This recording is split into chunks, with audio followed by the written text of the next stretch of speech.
Terpujilah nama Tuhan. Tuhan Yesus dahsyat ya, Tuhan Yesus baik. Kita bangun dalam keadaan segar, dalam keadaan sehat. Kita bisa melihat, kita bisa berjalan semua karena kemurahan Tuhan. Ayo kita doa dulu. Tuhan, terima kasih betapa baiknya dan luar biasanya Engkau bagi setiap kehidupan kami. Terima kasih Tuhan. Biar hari ini, sepanjang hari ini kami berlimpah dengan ucapan syukur.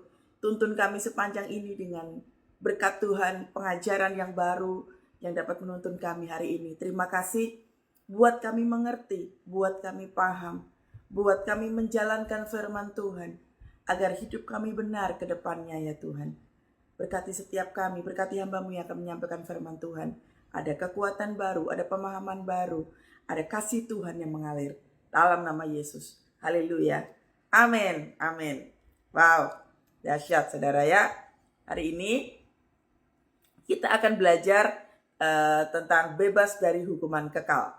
Ya, buka kitabnya di kitab Kolose 3. Ayatnya mulai dari ayat yang kelima. Kita lihat di judul perikopnya adalah menjadi manusia baru. Ya, bebas dari hukuman kekal. Memangnya ada ya hukuman kekal? Ada. Keselamatan kekal ada ya berarti hukuman kekal ada. Seringkali kita tidak tahu apa yang menyebabkan penderitaan di dalam kehidupan kita. Seringkali kita tidak menyadari apa yang menyebabkan kita mengalami hambatan. Bahkan seringkali kita tidak bisa menyadari akan adanya hambatan-hambatan yang membuat kita itu tidak bisa bertumbuh. Nah, seperti yang dikatakan ini bahwa ada hukuman kekal ketika kita tidak mendengarkan firman Tuhan. Nah, oleh sebab itu pagi hari ini kita lihat apa yang menyebabkan kita mengalami tidak adanya perubahan dalam kehidupan. Ya, kita lihat di kitab Kolose 3 ayatnya yang kelima. Sudah siap semuanya? Sudah ya? Manusia baru. Karena itu, matikanlah dalam dirimu segala sesuatu yang duniawi, yaitu percabulan, kenajisan, hawa nafsu, nafsu jahat, dan juga keserakahan yang sama dengan penyembahan berhala. Semuanya itu mendatangkan murka Allah.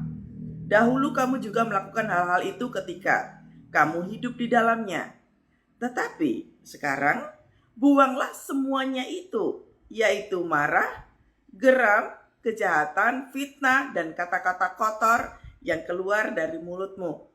Jangan lagi kamu saling mendustai, karena kamu telah menanggalkan manusia lama serta kelakuannya, dan telah mengenakan manusia baru yang terus-menerus berbaharui untuk memperoleh pengetahuan yang benar menurut gambar Khaliknya. Haleluya. Menjadi manusia baru.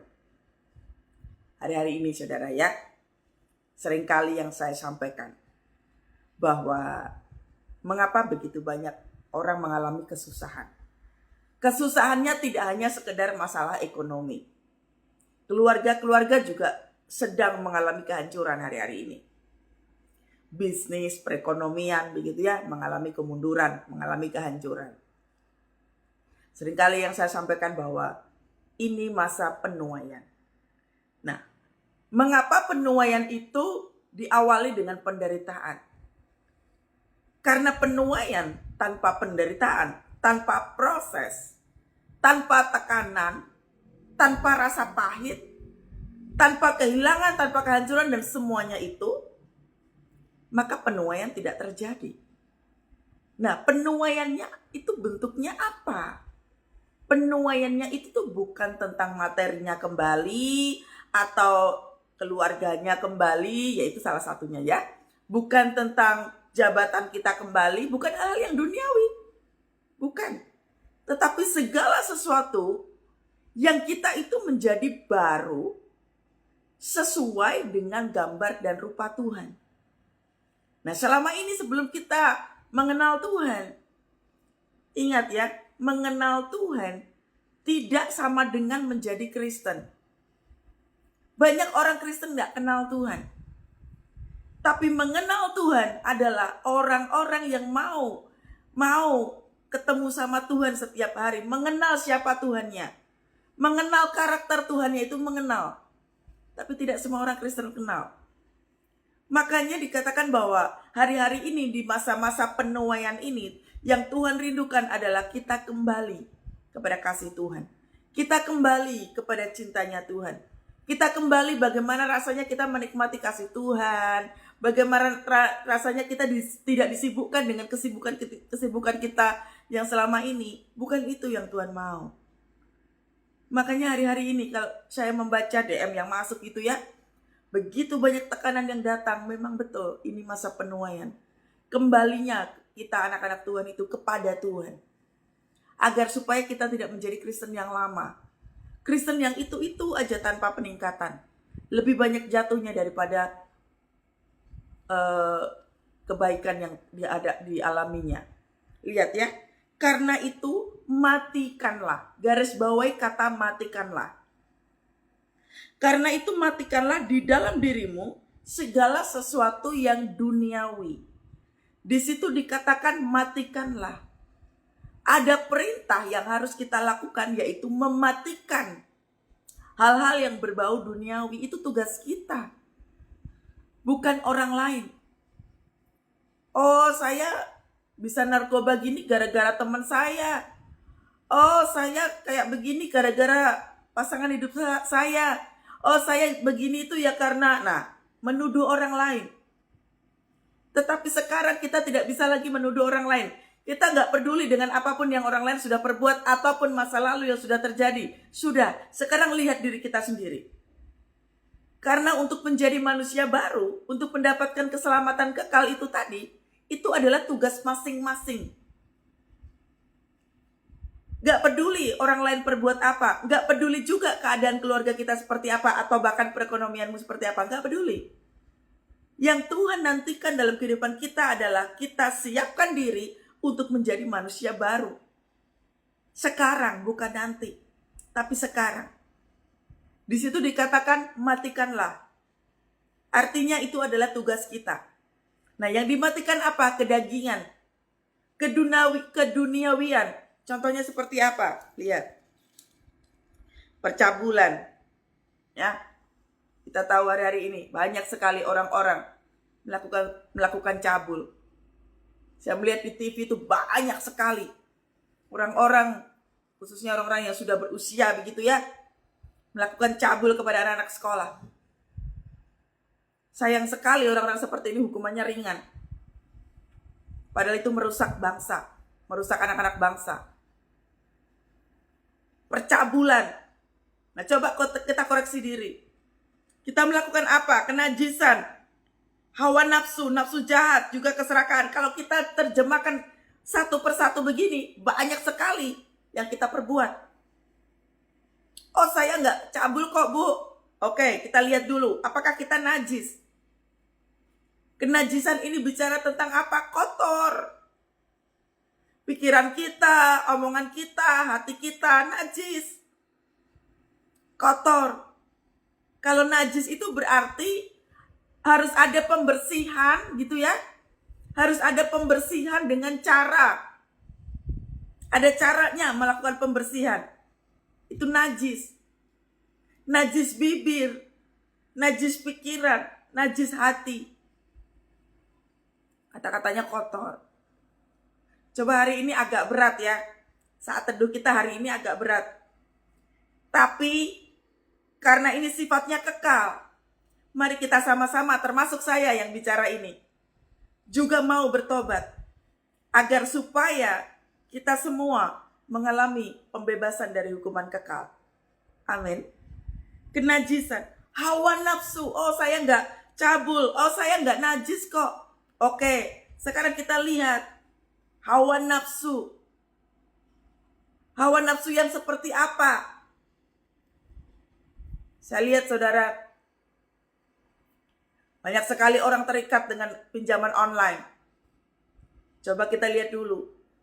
Hawa nafsu kita. Pengen beli baju. Pengen beli hal-hal fashion baru. Rela pinjam gitu. Itu hawa nafsu.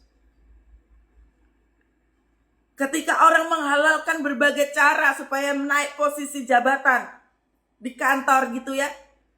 Dengan berbagai macam cara, pindah agama mungkin. atau nyogok gitu ya. Hawa nafsu. Hawa nafsu. Bahkan kalau misalkan maaf sekali. Kalau libido seksnya tinggi, baru ngelihat perempuan gitu atau melihat laki-laki gitu yang bukan pasangannya, menimbulkan gairah. Hawa nafsu. Dan itu dosa. Hawa nafsu itu tuh gak selalu tentang materi loh. Tetapi pikiran-pikiran yang kita buahi dengan hasrat yang begitu tinggi, yang akhirnya terjadi hawa nafsu. Pengen apa? Melakukan free sex. Hawa nafsu gak tahan untuk bisa nonton film pornografi. Nafsu yang di dalam sini. Mari pagi hari ini kita koreksi. Oke, saya gak cabul bu, saya gak najis, saya gak nafsu. Oke, sekarang kita lihat nafsu jahat. Kalau tadi hawa nafsu, sekarang nafsu jahat. Nafsu jahat seperti apa? Di kantor gitu ya, sudah mulai ada pasangan lain. Bukan pasangan lain ya, ada lawan jenis gitu. Nafsu jahatnya apa? Merusak pernikahan orang. Nafsu jahatnya apa? Membuat kerugian bisnis. Sengaja banget bikin bisnis orang rugi. Nafsu jahatnya apa? Pakai klinik gitu ya, agar supaya tokonya rame. Pasang susu gitu ya, bagi orang-orang yang maaf sekali. Sales mungkin profesinya, untuk menarik perhatian. Nafsu jahat. Oh saya enggak bu, saya enggak cabul, saya enggak najis, saya tidak hawa nafsu, saya enggak nafsu jahat bu. Oke, kita lihat berikutnya. Apakah kita juga serakah? Karena keserakahan juga bagian dari sifat duniawi. Rebutan warisan. Pinjaman online yang tidak tepat. Tujuannya pun termasuk serakah loh saudara. Pengen sekali kaya, hidupnya kaya, diinvestasikan besar-besaran. Supaya mengalami keuntungan besar begitu. Itu serakah ternyata. Saya pernah ditegur sama Tuhan dalam hal ini. Dulu banget. Investasi besar-besaran. Saya nggak besar sih, sedikit gitu. Itu aja kena tegurannya sama Tuhan tuh luar biasa saya. Kalau memasukkan sekian persen, kalau memasukkan sekian juta gitu ya, nanti akan ada kelipatan 30%, 50%, atau bahkan bisa 150%. Wah, tergiur. Dimasukkan semuanya. Oh, pertama coba dulu 5 juta. Kemudian coba lagi berapa. Makin tinggi, nilainya miliaran. Hilang begitu saja. Ini termasuk serakah. Karena yang dilihat Tuhan itu adalah bukan tentang kayanya. Kita boleh kok jadi orang kaya, boleh. Yang dilihat ininya loh. Yang ada hasrat itu tadi loh. Yang dilihat Tuhan itu. Memasukkan investasi yang membuat kita akhirnya apa? Maaf, banyak utang, kerugian, kita sampai jual semua aset gara-gara investasi. Berapa banyak suami istri ribut karena ini. Salah satu pasangan gak jujur memasukkan dananya, akhirnya hilang. Oh saya gak cabul bu, saya gak najis, saya gak hawa nafsu, saya gak nafsu jahat ibu, saya juga gak serakah. Serakah yang lainnya seperti apa? Rebutan warisan. Warisan sudah dapat, inginkan yang lain. Gaji udah cukup nih, hanya karena dalam arti dalam tanda kutip iri hati, sengaja menjegal posisi pekerjaan di kantor. Ini pun serakah loh. Dan ini bagian dari duniawi. Makanya waktu kita nyembah Tuhan, kan kita selalu mengatakan begini kan, biarlah penyembahan kami harum Tuhan di hadapan-Mu.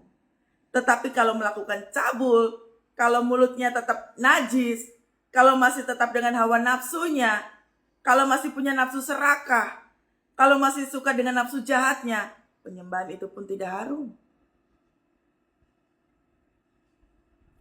Sekarang kita lihat dulu. Oh, saya nggak serakah kok Bu, saya hidupnya biasa aja. Oke, kita lihat berikutnya. Yang sama dengan penyembahan berhala.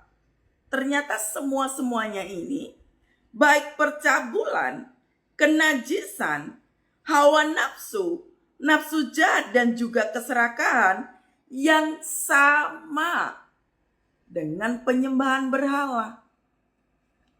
Penyembahan berhala itu tidak hanya sekedar sembah-sembah patung, bukan loh. Cinta uang termasuk penyembahan berhala. Kayak tadi tuh, investasi besar-besaran, pengen cepat kaya, pengen punya semuanya investasi.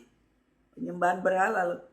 Cara gampangnya melihat penyembahan berhala itu seperti ini. Ketika kita menggeser posisi Tuhan, kita tahu ya, bahwa 10 perintah Allah.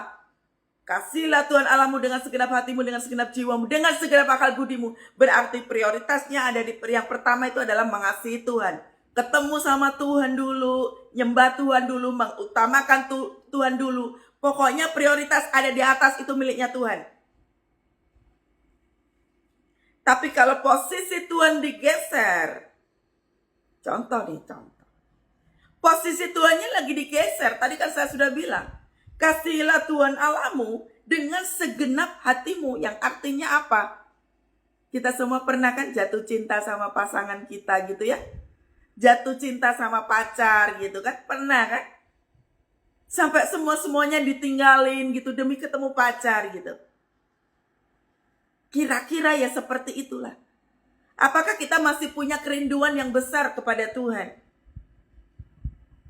Tapi rupa-rupanya banyak sekali jemaat-jemaat Tuhan lebih takut sama bos, lebih takut ketinggalan kereta, lebih takut ketinggalan pesawat, daripada menaruh rasa hormat kepada Tuhan.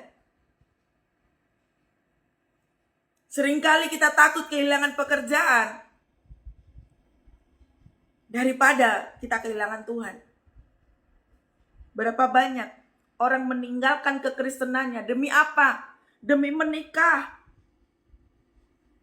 Ini termasuk penyembahan berhala. Karena menggeser posisi Tuhan. Gak cuma itu.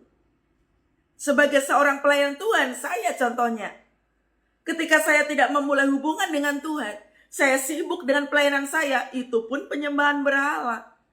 Karena saya lebih mengedepankan kesibukan saya supaya saya dilihat orang, supaya orang kayaknya benar tujuannya. Tujuannya kayaknya benar, mulia, menolong orang. Kayaknya.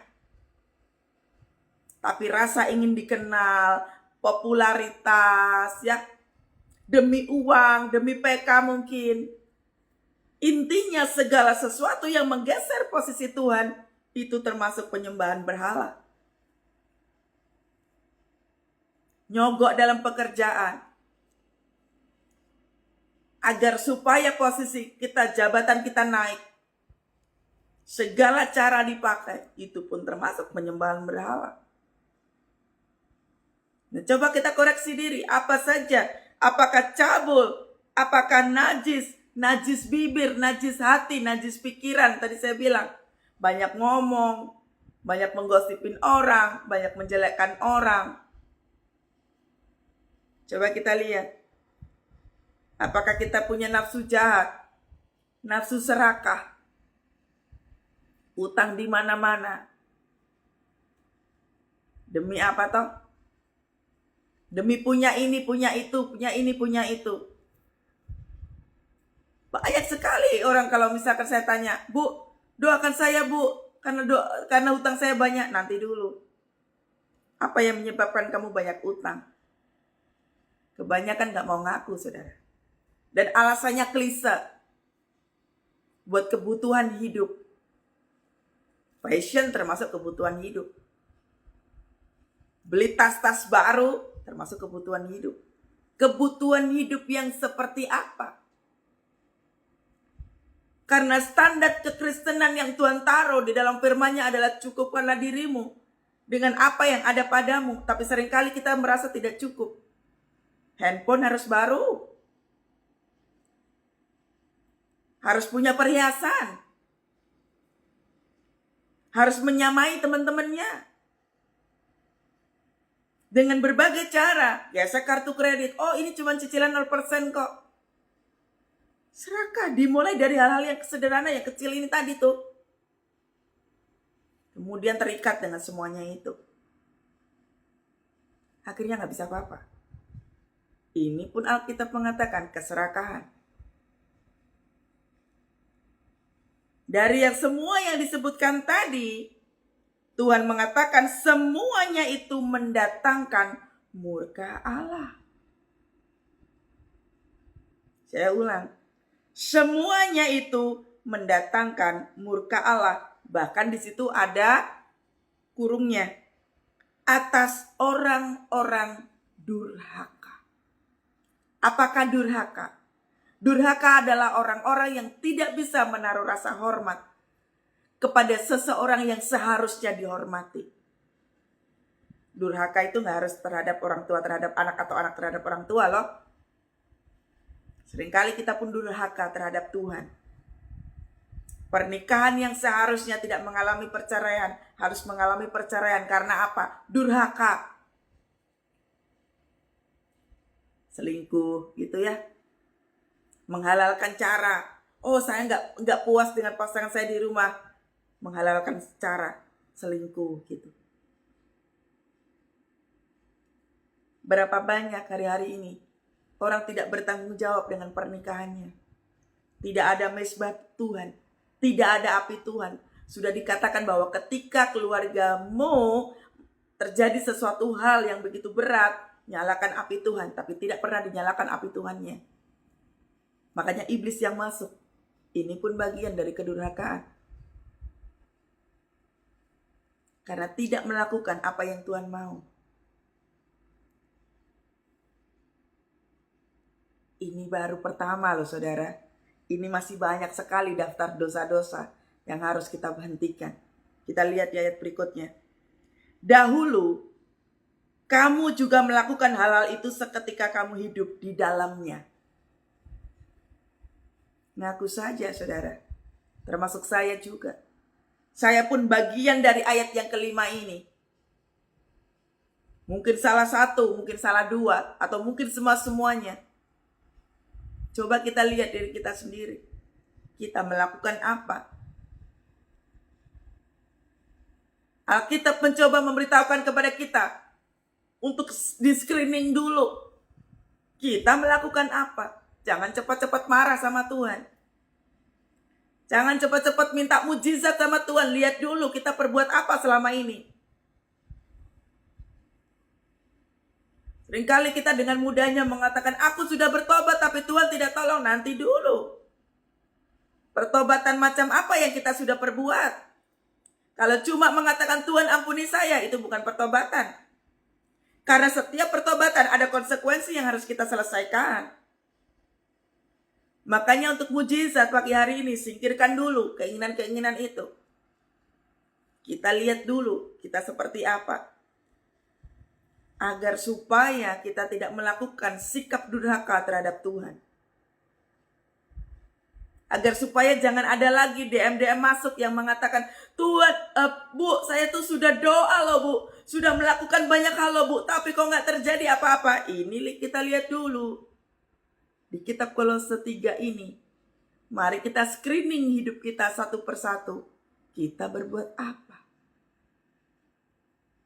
Hidup dalam pertobatan, ya betul. Memang itu yang Tuhan mau.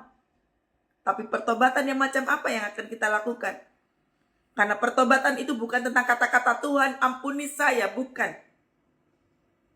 Tetapi sampai kita betul-betul melepas semuanya itu, jijik dengan apa yang sudah kita perbuat, baru itu namanya pertobatan. Karena pertobatan itu bukan tentang kata-kata Tuhan, ampuni saya. Ini baru permulaan, saudara. Lihat ayat berikutnya. Tetapi sekarang. Nah, diawali dengan kalimat tetapi sekarang. Berarti bukan nanti, bukan besok, bukan tunggu waktu. Tuhan katakan, tetapi sekarang. Berarti waktu saat teduh ini, buat keputusan dengan cepat. Tadi di screening dengan pelan-pelan apa yang sudah kita perbuat.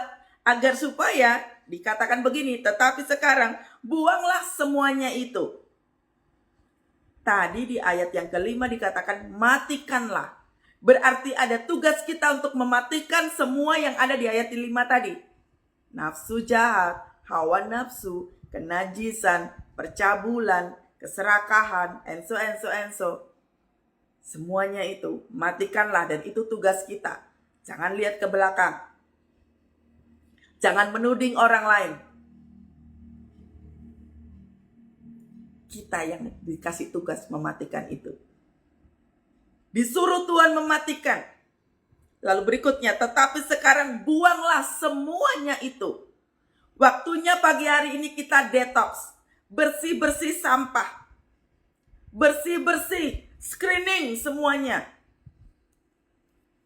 Karena ini kita harus mendapatkan kehidupan kekal. Keselamatan kekal, makanya mesti bebas dulu. Karena ini membahayakan dalam hidup. Tetapi sekarang buanglah semuanya itu. Apa yang dibuang, saudara? Nah, ini dia. Ayat ini yang akan membuat kita banyak melakukan negosiasi. Lihat, marah, geram, kejahatan, fitnah, dan kata-kata kotor yang keluar dari mulutmu. Saya ulang ya. Tetapi sekarang, buanglah semuanya itu. Marah, geram, apalagi saudara? Kejahatan, fitnah, dan kata-kata kotor. Yang keluar dari mulutnya siapa? Bukan mulut pasangan kita loh. Bukan mulut mertua kita loh. Bukan mulut orang lain, tapi tunjuk diri sendiri. Kita.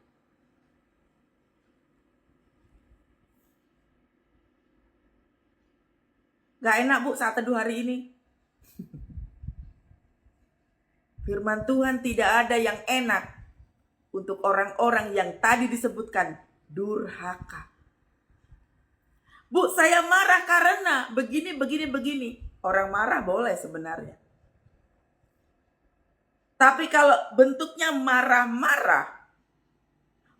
boleh. Tapi kalau itu menimbulkan kata-kata kotor, nah itu. Menimbulkan kata-kata kutuk itu. Karena sesungguhnya tidak ada yang salah dengan marah. Orang boleh bebas marah. Tapi yang dijaga adalah tadi supaya di ayat yang kelima tidak terjadi kenajisan. Najis pikiran, najis mata kita, najis mulut kita, apalagi najis hati. Karena firman Tuhan katakan bahwa segala sesuatu yang kotor yang keluar dari sini kita itu harus kita buang. Itu tugas kita. Jangan lagi menuding, saya seperti ini karena kamu. Saya seperti ini karena mertua saya. Saya seperti ini karena pasangan saya. Saya seperti ini karena. Tidak, saudara. Kesalahan, dosa, kita yang perbuat. Kalau di pengadilan yang ada di dunia saja, orang mengalami hukuman karena apa? Ya karena apa yang kita perbuat. Gak peduli ketok palu akan dilakukan, gak peduli kamu melakukan itu karena apa. Karena engkau melakukan kejahatan, sudah ada buktinya, sudah pasti. Pengadilan pasti akan memasukkan kita ke dalam penjara. Itu pengadilan yang ada di dunia. Itu melakukan itu. Demikian pula ini. Saya seperti ini karena ini, Bu. Betul. Tetapi untuk menuju kehidupan kekal, Yang disebut dengan keselamatan itu tugasnya masing-masing. Itulah pentingnya kita melakukan detox. Saya pun berbuat demikian, saudara. Tiap weekend, tiap hari Sabtu. Saya nggak pergi kemana-mana. Saya tidak dengan keluarga saya 1-2 jam begitu ya. Saya tidak dengan kesibukan saya. Tidak sedang dengan HP saya. Saya duduk diam di dalam kamar. Membersihkan diri saya, apa yang sudah saya lakukan. Merefleksi diri, apa yang sudah saya perbuat. Karena kita harus melakukan firman Tuhan ini. Di screening. Karena untuk marah sedikit saja kepada orang lain. Ketika kita ngutukin orang sedikit saja, mungkin bukan salah kita. Tuhan pun tahu kok bukan salah kita. Mungkin. Makanya Tuhan lagi ngajarin untuk kita berkata-kata baik. Makanya untuk ikut Tuhan Yesus itu memang segala sesuatunya. Itulah kenapa waktu diciptakan kita harus serupa dan seturut dengan gambar Allah. Amin. Seturut dengan gambarnya Tuhan. Yang artinya Tuhan itu seperti apa toh? Lemah lembut, murah hati. Pertanyaannya, Bu, memangnya Tuhan Yesus gak bisa marah? Tadi saya sudah bilang, marah boleh. Tetapi pernahkah di dalam firman Tuhan disebutkan bahwa Tuhan kepahitan? Atau Tuhan marah-marah yang sampai dia melakukan kekerasan? Kan tidak. Sewaktu Tuhan ketemu dengan orang Farisi saja, apa yang Tuhan katakan? Dia hanya ngomong satu kalimat, lalu menyingkir. Ini bagian kita, saudara. Tetapi sekarang, bukan besok, bukan nanti, bukan nanti tunggu situasinya, tunggu mood saya, Bu. Enggak. Firman Tuhan katakan sekarang. Sekarang buanglah semuanya itu. Anda marah-marah dengan siapa? Anda punya rasa kepahitan dengan siapa? Anda geram sama siapa? Hati-hati dengan sikap marah, dengan sikap geram akan muncul balas dendam. Saya dulu seperti itu. Kalau ada orang jahat sama saya akan jauh lebih jahat sama orang itu. Itu saya dulu. Mungkin saya nggak memukul dengan tangan. Mungkin saya tidak melukai dengan tangan. Tapi saya bisa melukai dengan tindakan. Contohnya, kalau misalkan saya mendapatkan posisi pekerjaan tinggi begitu. Kalau ada orang jahat sama saya bisa jaga, saya bisa keluarin itu orang. Kita punya power dipakai untuk sesuatu hal yang untuk bentuk kesombongan, untuk bentuk keangkuhan. Berapa banyak orang menyalahgunakan power, menyalahgunakan posisi jabatan supaya apa? Memuaskan nafsu kita. Kalau orang gak suka sama kita, keluarin aja. Kalau orang gak suka sama kita, pecat saja. Nafsu jahatnya keluar. Tanpa disadari kita melakukan dendam sama seseorang. Dan rupa-rupanya ini tidak disukai Tuhan.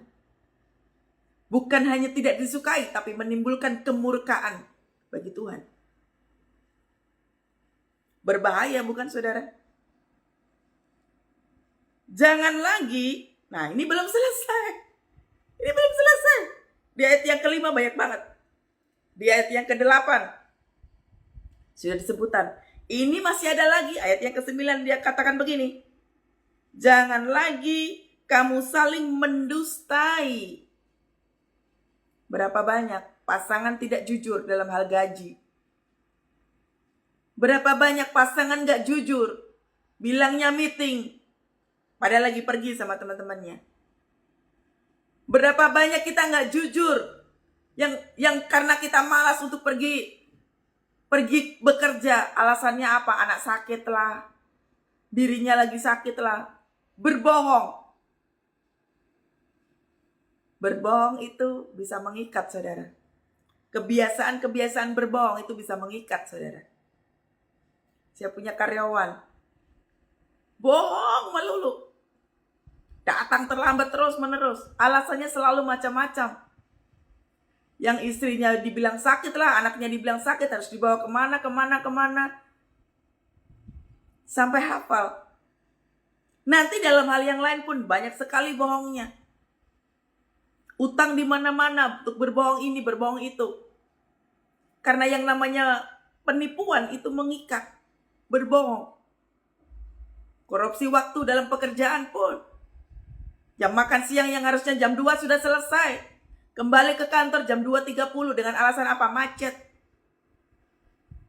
Kebiasaan-kebiasaan berbohong yang seperti ini, itu mengikat. Nanti di kasus-kasus berikutnya, dia akan melakukan kebohongan berikutnya. Hal-hal yang menurut kita anggap sepele itu bisa menimbulkan yang dosa-dosa ini tadi tuh. Begitu banyak sekali hal-hal yang membahayakan dalam hidup kita. Coba kita lihat tadi tuh. Orang tidak bisa ucuk-ucuk cabul itu nggak mungkin. Orang nggak bisa tiba-tiba nih menjadi najis bibir, nggak mungkin, saudara. Termasuk memiliki hawa nafsu keserakahan, itu nggak langsung ucuk-ucuk timbul itu. Contoh tadi saya bilang, orang tidak langsung tiba-tiba terjadi perselingkuhan dalam rumah tangga, nggak langsung begitu. Pasti ada hal-hal yang kecil-kecil itu tadi tuh dia lakukan. Di dalam rumah, dia tidak mendapatkan kepuasan. Di kantor dia pertama melihat dulu. Lalu kemudian chatting dulu. Dan berikutnya apa? Ngajak makan. Baru setelah itu berjalan, terjadilah perselingkuhan. Jangankan melakukan hubungan free sex di luar. Baru ada hasrat saja. Itu sudah selingkuh namanya. Itu sudah dosa. Karena dosa yang ada di dalam pikiran yang belum kita buahi, yang belum kita lakukan pun tetap dosa.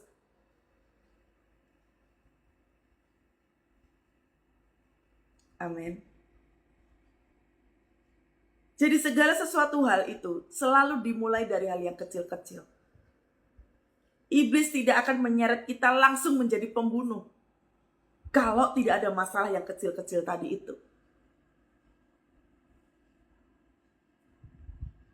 Di TV saya melihat ada seorang masih muda sekali membunuh seorang anak baru usia 4 tahun gitu. Demi apa toh? Demi perhiasan. Berarti sebelum-sebelumnya udah ngelihat dulu nih. Ada roh keserakahan di dalam dia. Serakah pengen perhiasan, serakah pengen dilihat kaya. Serakah pengen divalidasi bahwa oh, aku orang kaya ternyata pakai perhiasan. Dia melihat seorang anak punya perhiasan. Kira-kira kalau aku bunuh anak ini, perhiasan bisa aku pakai. Aku akan kelihatan cantik, aku akan kelihatan kaya. Itu timbul di dalam pikiran. Dari hati, keinginan, keserakahan itu muncul dari sini.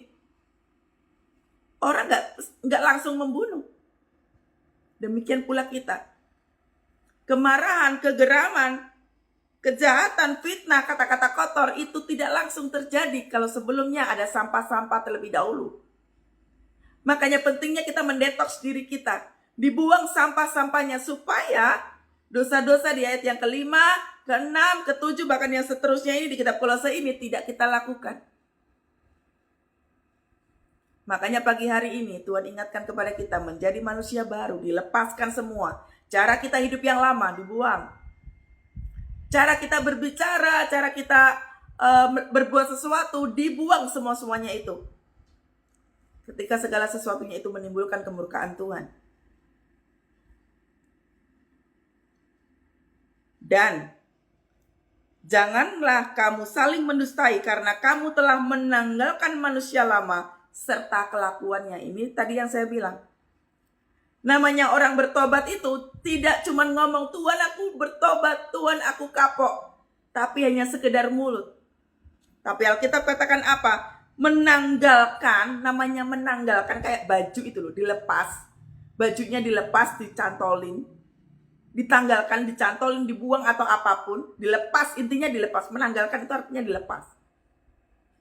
Semua perilaku lama kita ditanggalkan. Coba lihat. Haruslah kamu menanggalkan manusia lama serta apa? Kelakuannya. Jadi jangan sampai kita mengatakan, Tuhan aku sudah bertobat loh. Kenapa tidak ada perubahan dalam kehidupan? Nanti dulu. Karena pertobatan kita butuh pengujian. Masih banyak orang masih bertanya kepada saya, Bu, kenapa? Saya sudah bertobat lama loh, Bu. Nanti dulu. Segala sesuatunya, perkataan kita, pikiran kita, hati kita butuh pengujian. Apakah kita sungguh-sungguh jijik dengan dosa kita, muntah dengan perilaku kita? Apakah kita sungguh-sungguh melepas manusia lama kita? Karena semuanya itu butuh pembuktian. Bukan sekedar berkata, Tuhan ampunilah kesalahanku seperti aku mengampuni. Nah, doa Bapa kami yang hanya sekedar dihafal tetapi tidak melakukannya. Minta ampun sama Tuhan tetapi tidak mau mengampuni orang lain. Ini pun Alkitab katakan durhaka. Tidak konsisten dengan apa yang dikatakan. Saya pun menyampaikan ini berhati-hati juga, saudara. Karena firman Tuhan ini juga buat saya terlebih dahulu. Ini dulu saya ada semuanya, saudara. Banyak sekali hal-hal jahat yang saya perbuat. Makanya begitu firman Tuhan katakan, menanggalkan manusia lama sampai saya muntah, sampai saya sudah tidak mau lagi melakukannya. Baru terjadi pembebasan. Enak. Makanya seperti kemarin, waktu ada orang konseling sama saya katakan begini, saya sudah 20 tahun gak punya utang. Saya mengalami pembebasan. Lalu ibu itu mengatakan, kok enak ya bu, gimana caranya ya bu bisa menanggalkan semuanya itu? Ini lakukan dulu. Kolose 5 ini lakukan dulu. Kolose 3 ini lakukan dulu. Untuk bisa mengalami pembebasan secara finansial, saya lakukan ini.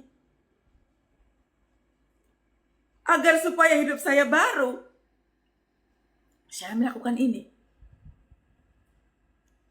Makanya ketika saya punya perusahaan tutup, saya nggak lagi nangisin yang seperti apa. Hilang ya sudah.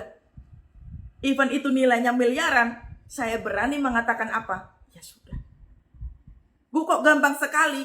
Gampang karena melakukan ini. Makanya ini dilakukan dan Tuhan membutuhkan pembuktian. Dan Tuhan sudah melihat pembuktian yang saya lakukan. Mau ada uang, nggak ada uang, biarkan saja. Mau Tuhan tolong atau nggak Tuhan tolong, ya biarkan saja. Mau saya kehilangan ataupun saya mengalami kehancuran, saya berani mengatakan ya biarkan saja. Untuk mencapai posisi seperti yang saya katakan ini, Kolose 3 lakukan dulu.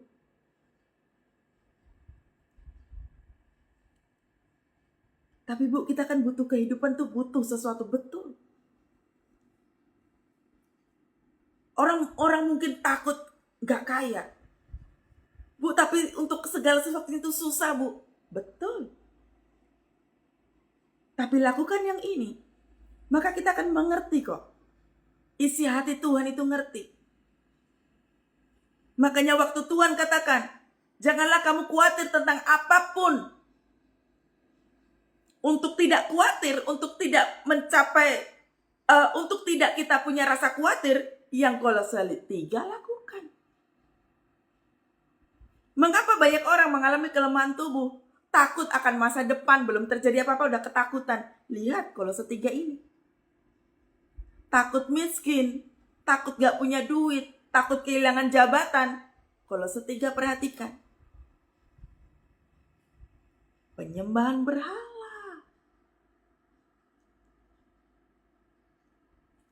Tidak gampang untuk saya bisa ngomong begini. Sewaktu saya masih punya semuanya, saya kehilangan 2 juta aja, marahnya tuh bisa sampai Amerika. Cuman 2 juta aja saya marah itu. Tapi begitu firman Tuhan ini dikatakan begini, dan saya lakukan pelan-pelan. Jangankan kehilangan 2 juta. Kehilangan apa saja, saya berani mengatakan, ya sudah. Karena di dalam pikirannya, di dalam hatinya, saya hidup karena Tuhan. Lebih takut saya kehilangan Tuhan daripada saya kehilangan harta saya. Lebih baik saya kehilangan jabatan posisi saya yang biasanya pagi-pagi saya pergi ke kantor dengan kesibukan. Wah, saya bisa ketemu dengan teman-teman kantor, saya bisa melakukan ini, saya bisa traveling kemana-mana, saya punya banyak duit. Lebih baik saya kehilangan semuanya itu daripada saya kehilangan momen berdua dengan Tuhan. Lah untuk mencapai posisi ini, Kolose 3 selesaikan dulu. baru bisa merasakan pembebasan. Bu, tapi kalau sudah mengalami kehancuran bagaimana? It's okay, kan tadi saya sudah bilang. Hancur, hilang, dicuri, dirampok, sudah semua. Makanya Kolose 3 saya pegang. Ketentraman, ketenangan ada pada saya. Gak lagi overthinking, gak lagi ada kelemahan tubuh, tidak ada lagi ketakutan-ketakutan.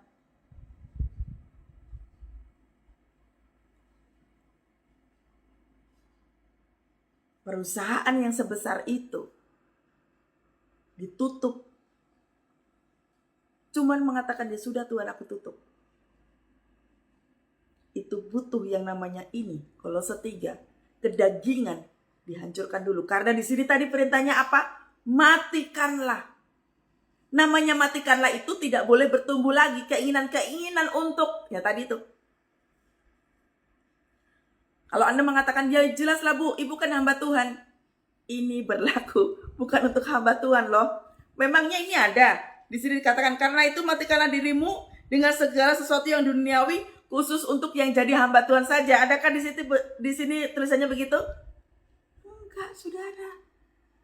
Ini buat Anda dan saya, buat kita semua. Saya nggak tahu menjadi hamba Tuhan, saya tidak tahu. Saya pun tidak tahu Tuhan mau bawa saya kemana, saya tidak tahu. Lakukan ini.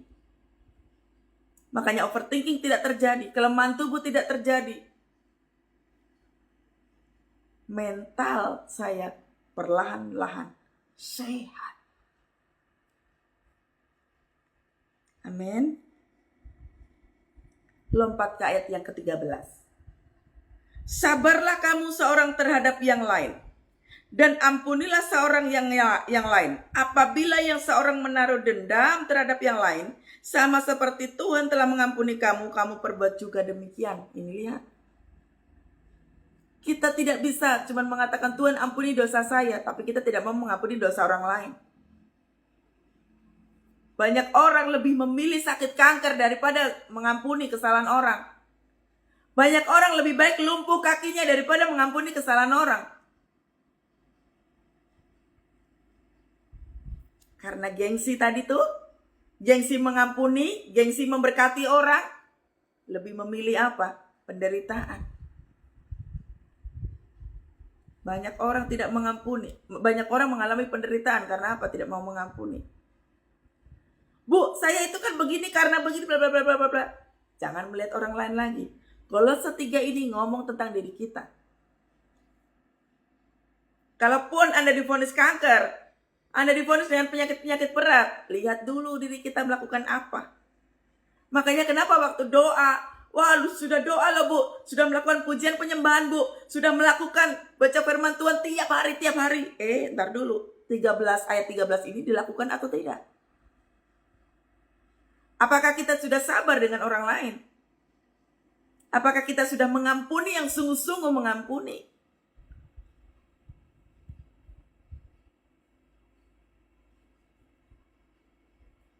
Seringkali saya melayani jiwa-jiwa yang jemaat Tuhan yang lagi sakit berat. Saya katakan, biarlah hatimu bersih terlebih dahulu. Jangan sensitif dengan kata hati bersih. Karena setiap kali hamba Tuhan mengatakan biarlah hatimu bersih, jemaat Tuhan langsung bilangnya apa? Ibu jangan menghakimi. Kenapa harus sensitif dengan kata-kata hati bersih? Karena memang itu standarnya Tuhan. Tadi dikatakan kenajisan itu adalah kemurkaan Tuhan. Saya pun dituntut sama Tuhan untuk memiliki hati yang bersih. Ketika saya terluka dengan seseorang, melukai hati saya, melukai diri saya sampai saya menderita sakit mental, itu karena perbuatan orang lain. Tapi Tuhan katakan, jangan engkau najis bibir. Kalau engkau pengen pulih dari kehidupanmu, Kathy, jangan engkau najis bibir. Saya hobi mengutuk orang, saudara. Dulu. Saya gak bisa dilukai. Tapi begitu firman Tuhan katakan, ampunilah kesalahan orang seperti Tuhan mengampuni kesalahanmu. Maka dengan berat hati, Saya lakukan itu. Awal-awal berat hati, tapi lama-kelamaan ngerti.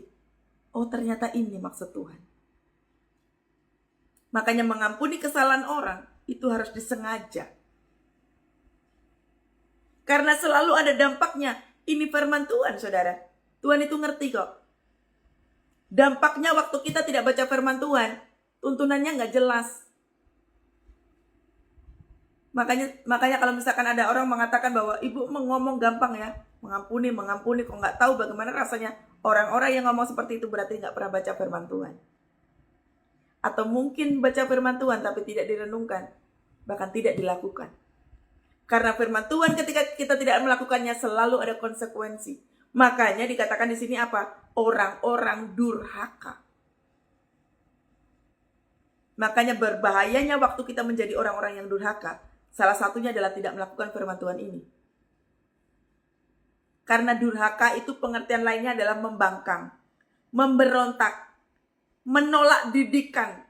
Itu durhaka. Didikan Tuhan di sini. Pengajaran Tuhan di sini.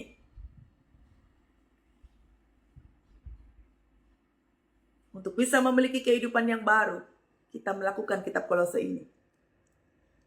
Waktunya hari ini kita detox.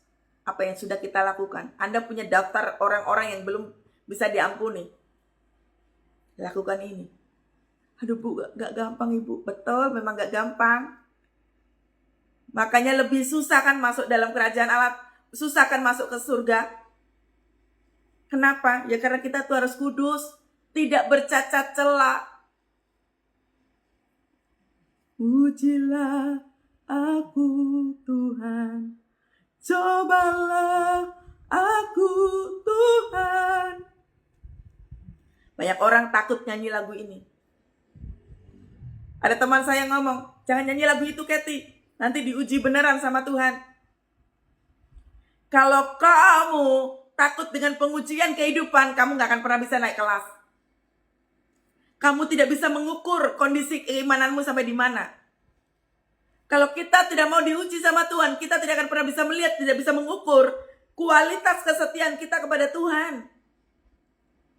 Pujilah aku Tuhan, cobalah aku Tuhan, apa aku bisa melakukan Kolose 3? Uji aku, coba aku. Nah, harus berani untuk melakukan ini. Amin, saudara. Jadi Kristen memang gak gampang. Makanya banyak orang murtad toh. Saya itu sedih sekali melihat di platform sebelah. Di TikTok itu banyak sekali orang-orang yang meninggalkan kekristenan. Kemudian apa? Mereka tidak sibuk belajar dengan agamanya yang baru, tapi sibuk apa? Gibah tentang Alkitab. Banyak sekali orang-orang mereka yang pindah agama begitu yang menjelek-jelekan Alkitab. Karena apa? Mereka kecewa sama Tuhan. Mereka takut untuk melakukan ini. Makanya kalau dikatakan ujilah aku, cobalah aku, jangan takut saudara. Nanti begitu murtad, sama seperti yang di TikTok itu, banyak sekali orang-orang yang mengaku kekristenannya dilepas. Mengatakan bahwa oh Tuhan Yesus itu salah, oh Tuhan Yesus itu bukan nabi, oh Tuhan Yesus itu seperti manusia biasa. Ya ini kalau firman Tuhan tidak dibaca, makanya murtad seperti itu. Tinggal tunggu waktu saja. Amin ya saudara. Kejarlah kekudusan, kejarlah keselamatan saudara.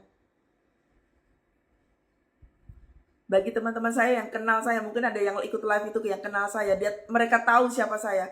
Pagi-pagi saya sudah kerja. Saya sibuk sekali, saya itu jarang di rumah saudara. Sekalinya sudah pergi keluar kota, bisa 3 hari, 4 hari baru pulang ke rumah. Kerja terus. Makanya ketika Kolose 3 diingatkan kembali, saya berani mengatakan, ujilah aku, cobalah aku. Makanya waktu kita baca Kolose ini, siap diri untuk diproses sama Tuhan. Tetapi jangan takut. Segala sesuatunya itu sifatnya kekal. Anda akan menjadi orang yang bebas. Perlahan-lahan ya. Amin. Pelan-pelan saja. Nanti kita akan bisa lewatin semuanya itu. Ya, sabarlah kamu seorang terhadap yang lain. Dan ampunilah seorang yang lain apabila yang seorang menaruh dendam. Kalaupun orang lain yang dendam sama kita, gak usah dibalas juga. Saya belajar saudara, ketika hati saya dilukai oleh seseorang, saya diam dulu. Biasanya saya semprot, biasanya saya gebrak meja. Tapi ketika kalau setiga suka diingetin sama Tuhan, orang melukai hati saya diam.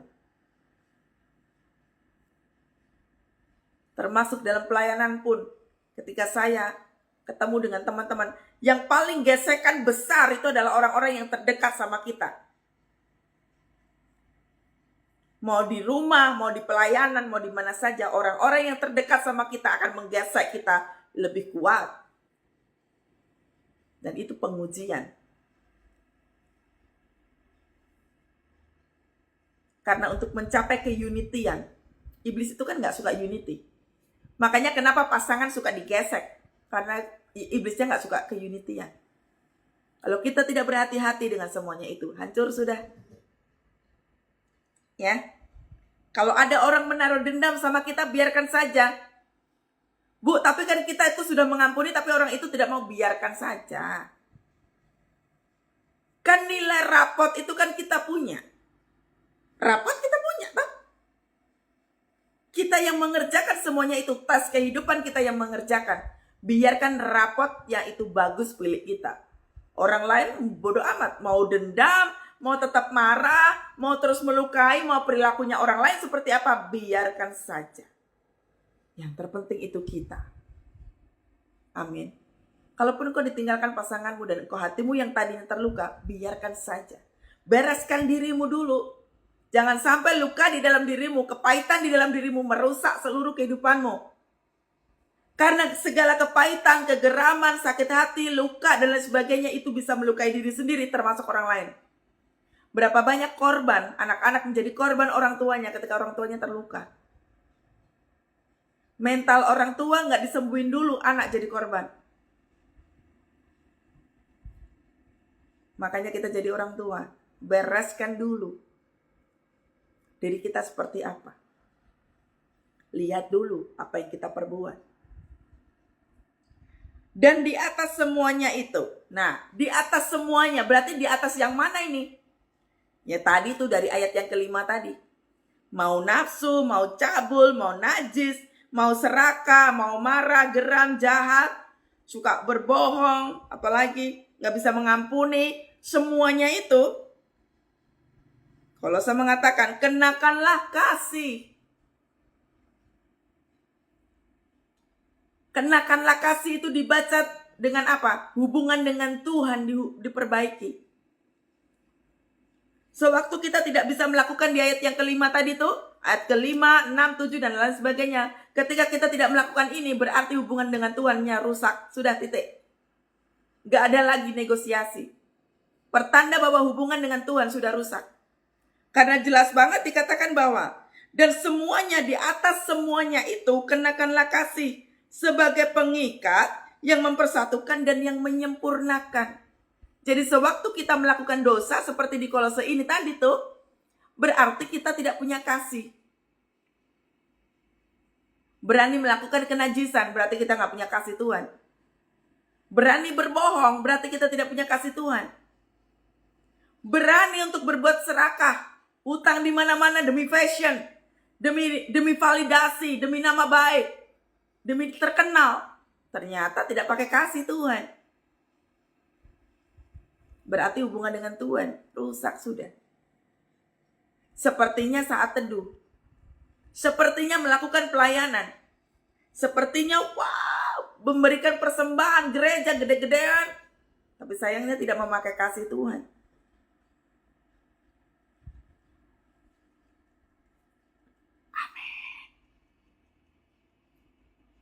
Agak keras gak apa-apa ya. Ini firman Tuhan untuk kita semua. Supaya kita masuk dalam keselamatan Tuhan. Amin ya. Hendaklah damai sejahtera Kristus memerintah dalam hatimu. Jangan overthinking lagi. Jangan merasakan kelemahan tubuh lagi. Lihat, hendaklah damai sejahtera Tuhan memerintah. Bayangkan, memerintah loh.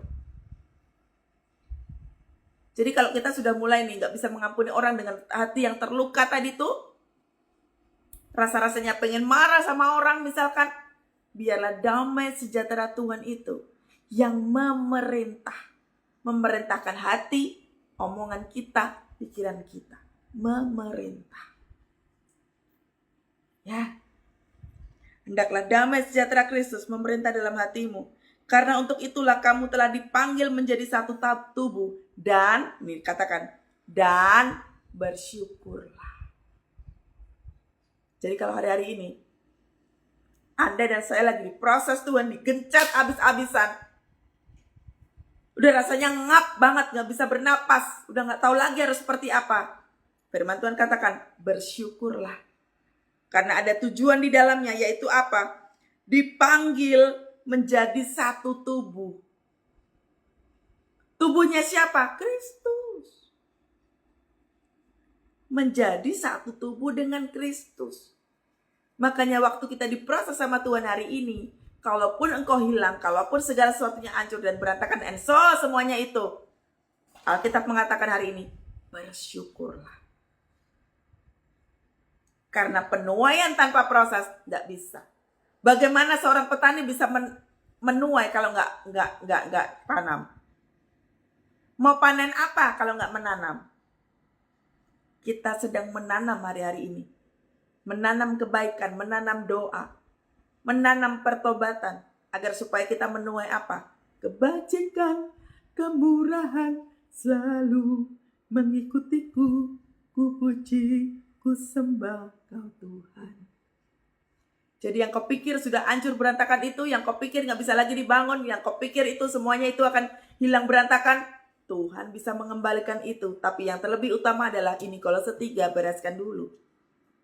Amin. Amin. Nah, sama seperti orang-orang yang ngomong kasar begini. Kasian kan?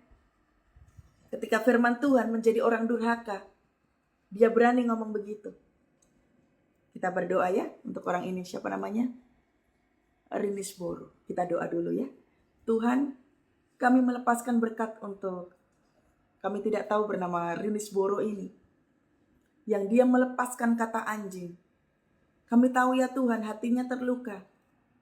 Tapi biarlah Engkau memberikan kasih-Mu mengalir baginya. Koraraba shikaralaraba. Di dalam nama Tuhan Yesus. Tuhan, hati yang terluka itu, biarlah pagi hari ini ya Tuhan, ada perjumpaan dengan Tuhan pagi hari ini. Engkau dengan Rinisboro ini ya Tuhan. Engkau memberkati orang ini. Dia tidak tahu apa yang dia perbuat. Tapi Tuhan tangkap hatinya. Buat pagi hari ini, hati yang gundah ya Tuhan. Dia ketemu sama Engkau. Dia ngelihat Yesus yang sudah menyelamatkan dia. Kami percaya kepadamu ya Tuhan. Pemberontakan yang ada di dalam hatinya pulih pagi hari ini. Di dalam nama Tuhan Yesus, pulih sempurna. Di dalam nama Tuhan Yesus, pulih ya Tuhan. Hatinya pulih ya Tuhan. Dalam nama Tuhan Yesus. Dalam nama Tuhan Yesus. Orapa shikaralaraba. Buat telinganya mendengar, buat matanya yang kabur itu terbuka. Dalam nama Yesus. Pulih sempurna. Haleluya.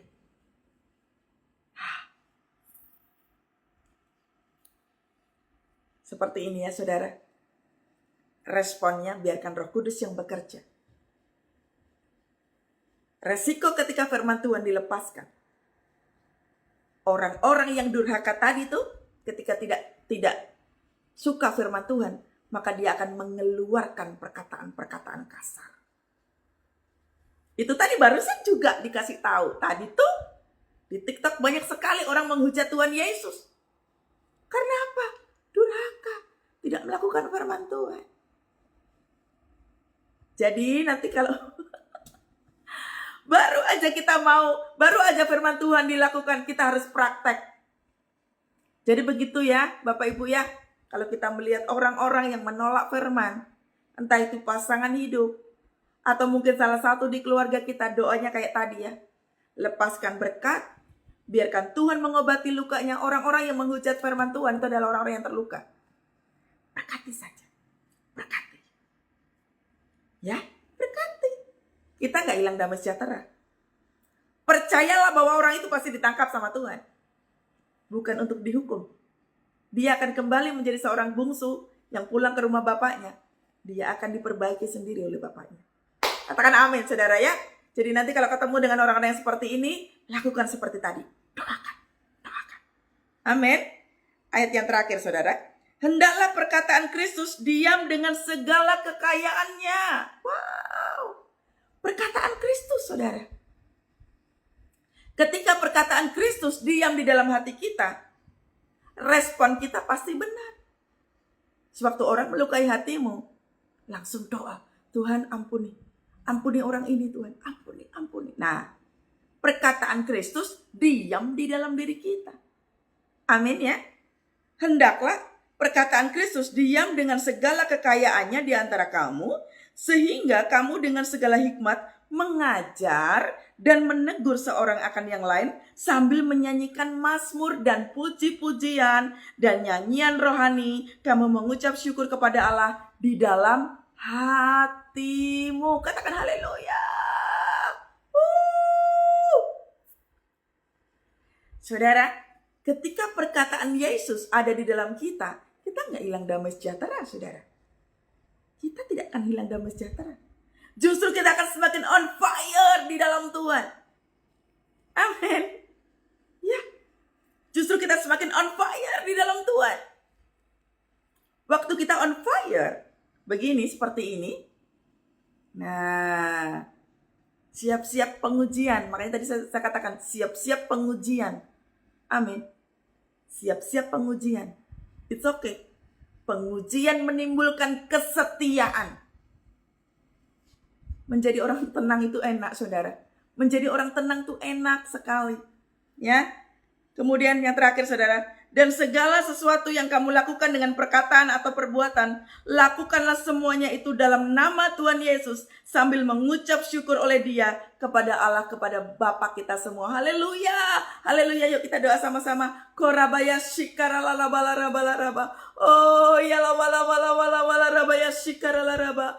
Oh ya la wala wala wala wala. Terima kasih Tuhan. Terima kasih ya Tuhan. Terima kasih. Ampuni segala kesalahan kami. Ampuni segala pelanggaran kami Tuhan. Ampuni. Ampuni kami ya Tuhan Yesus. Ampuni. Kami mau ya Tuhan hari ini, pagi hari ini melakukan Kolose 3 ini Tuhan. Kami mau Tuhan menjadi murid yang taat kepadamu. Kami mau Tuhan, kami mau. Tuhan Yesus, berdiamlah Engkau di dalam hidup kami. Oh, nyatakanlah kasih-Mu dalam hidup kami ya Tuhan. Nyatakanlah kasih-Mu dalam hidup setiap kami ya Tuhan.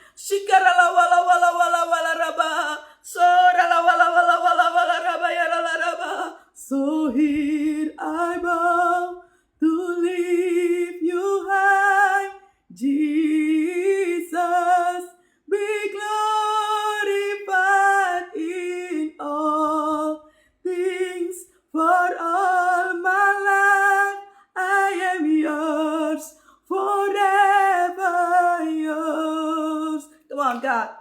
So here I bow to lift you high, Jesus, be glorified in all things. For all my life I am yours, forever yours. Come on. God hears and now be lifted high, right here and now be glorified. God of heaven and earth, God who brought me back to life, I am yours, forever yours. Kami tahu ya Tuhan, Kau sedang mengubah atmosfer keadaan kami ya Tuhan dengan penuh dengan damai sejahtera. Ubah atmosfer hati kami ya Tuhan. Ubah atmosfer rumah kami ya Tuhan, penuh dengan damai Tuhan. penuh dengan sukacita Tuhan. Oh raraba sikara laraba. Oh ada ketenangan Tuhan, damai sejahtera Tuhan mengalir. Koraba sikara lawala. God here and now, believe that I right here and now be glorified. God of heaven and earth, God who brought me back to life. Oh, I am yours, forever yours. Kami percaya kepadamu ya Tuhan. Atmosfer rumah kami telah berubah menjadi damai sejahtera Tuhan. Hati kami yang penuh sampah ini ya Tuhan berubah menjadi damai sejahtera Tuhan. Oh atmosfer surga mengubahkan kami. Kami percaya kepadamu Engkau hadir di tempat ini ya Tuhan. Engkau hadir di setiap rumah-rumah. Engkau hadir di setiap hati ya Tuhan. Engkau melihat anak-anakmu yang berbeban persoalan hari-hari ini. Tuhan tolong setiap kami. Untuk kami mampu melakukan Kolose 3 mulai dari ayat yang ke-5 sampai selesai ini ya Tuhan. Buat kami mampu bisa menjadi sempurna seperti hatimu. Buat kami mampu menjadi serupa dengan gambarmu. Tuhan tolong setiap kami. Untuk kami bisa menyelesaikan Kolose 3 ini ya Tuhan. Pagi hari ini kami berkeputusan untuk ambil bagian ya Tuhan. Untuk kami menanggalkan segala beban persoalan kami. Kami menanggalkan cara hidup kami yang lama. Kami menanggalkan cara kami hidup ya Tuhan. Ampuni kami ya Tuhan. Kami mau melepas semuanya itu. Kami mau hidup aman. Kami mau hidup tentram di dalam Engkau. Saudara, Anda yang terikat dengan sakit hati, dengan rasa pahit, ayo lepaskan pengampunan. Tuhan sedang hadir. Sebutkan namanya, saudara, sebutkan hatimu yang geram, hatimu yang sakit, hatimu yang terluka. Ampuni saudara, ampuni saja. Ya Tuhan.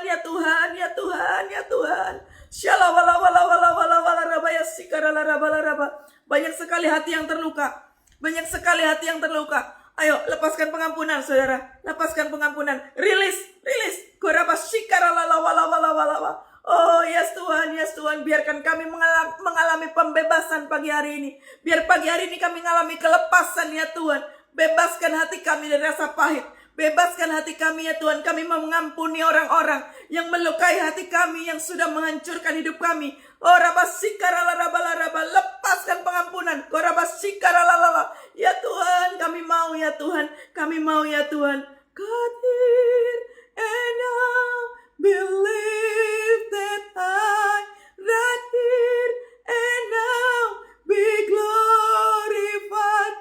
God of heaven and earth, God who brought me back to life, I am yours, forever yours. Kita adalah miliknya Tuhan. Masing-masing kami adalah milik-Mu ya Tuhan. Buat apa saja yang Tuhan mau dalam kehidupan kami. Pimpin langkah kami ya Tuhan. Mulai pagi hari ini pimpin setiap kami ya Tuhan. Agar kami tidak melakukan kesalahan.